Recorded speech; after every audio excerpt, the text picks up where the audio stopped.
So this is 1 Timothy chapter 5, the scripture for the 30th of September.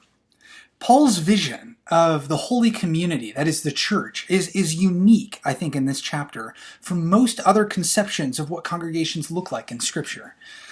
Because 1 Timothy was written later in his life, Paul needs to reckon with some of the long-range practices of a community. Earlier on, when Paul was forming church congregations, he didn't need to worry about, well, what do I do with sort of the old-timers here? Because everybody was a newbie, right? And everybody was sure that Christ was going to come back in a matter of years, if not months. But now, we need to ask, who's first in line for aid? How do we care for elders? These aren't concerns of a startup community. These are concerns of a more mature community, one with staying power. You don't worry about the pension plan when you're beginning a startup, but the church is no longer a startup at this point, and so they need to worry about how to care for their elderly. So first, let's look at the issue of widows. In an ideal world, the church is going to have access to unlimited resources. Unfortunately, we don't live in an ideal world. Therefore, it's possible, particularly in the church, for demand for aid to outstrip the church's supply of money, of food, of property, etc. Sometimes, in other words, we're going to need to be choosy with who we decide to help. And so Paul lays out a method of how to go about triaging this question here. How do congregations ensure that they're helping the neediest people first? Well, Paul gives some of that information. Part of Paul's direction involves not providing for younger widows first, but instead starting by providing with those who are less likely to remarry later in life, those who are over 65, those who are likely not ever to have children at the home again, sort of thing. There's language here about widows who violate their first pledge. It suggests that perhaps widows in the church who were provided for may have taken certain vows of chastity or certain vows of poverty or of service to the church. We're not sure. Although some of Paul's language here I think may sound sexist to modern ears, he was speaking in an era where employment opportunities for women outside the home were minimal.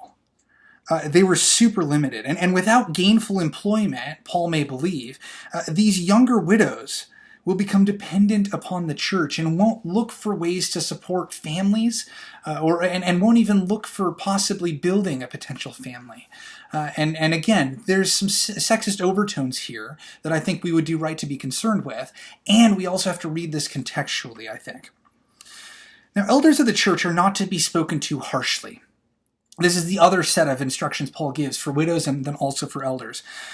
There's an assumption of good faith that we need to bring to the table, particularly during times of disagreement and particularly when we're confronting an elder of the church about something. However, there are vehicles for sifting out the ineffective elders or the sinful elders, the elders that are abusing their situation. There's a process for that. If they persist in sin after 2 or 3 witnesses have brought charges against them, they get a public reproach. And while Paul doesn't detail this, that may lead to them losing their eldership, right? That may lose some of their position in the church, some of their stature. Paul advocates, in addition to what the elders' service in the church, Paul advocates paying these elders, referencing Deuteronomy 25:4, that you don't muzzle the oxen while they're treading out the grain. And this is this verse in Deuteronomy has to do with the humanitarian nature of caring for the animals that are doing work for you. In the same way, you got to care for the people that are doing work for you as well. Even if we don't offer a yearly stipend to our elders today, I think it's important to share gifts of ministry and of gratitude to those who serve. Now, finally, in this chapter, Paul lays out some general guidelines for Timothy. Water wasn't always trustworthily potable at that time. There were some bacteria that like to hang out in the water supply. And so Paul suggests to Timothy, hey, if you're having stomach issues, mix some wine in. We're not teetotalers as Christians, and we're going to do what's going to keep us healthiest in body, mind, and spirit. Now, a person's character, Paul finishes this chapter by saying, is always going to reveal itself, whether it's sinful or righteous. A person's character and a person's deeds can't remain hidden. Now, I wonder, what policies does your community, your faith community have in place to support those who are in need. That's all for 1 Timothy 5.